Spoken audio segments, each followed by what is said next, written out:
In this video, we will learn how to take cover in GTA 5. In GTA 5, in order to take cover, it is extremely simple. All you need to do is just go near any surface like walls or any cover, even cars will do. So just come near it and press Q button on your keyboard and your character will take cover.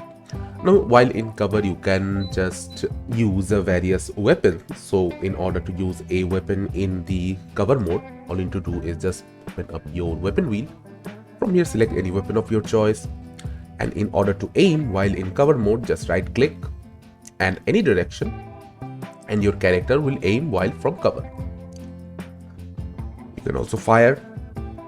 You can also fire in cover while not aiming, which will be a free fire. And you can also leave your cover by pressing Q button on your keyboard and you will leave the cover. So this is how you can easily take cover in GTA 5 and enjoy the game as you please. Thank you for watching. Subscribe to our Topical Talks channel for more videos.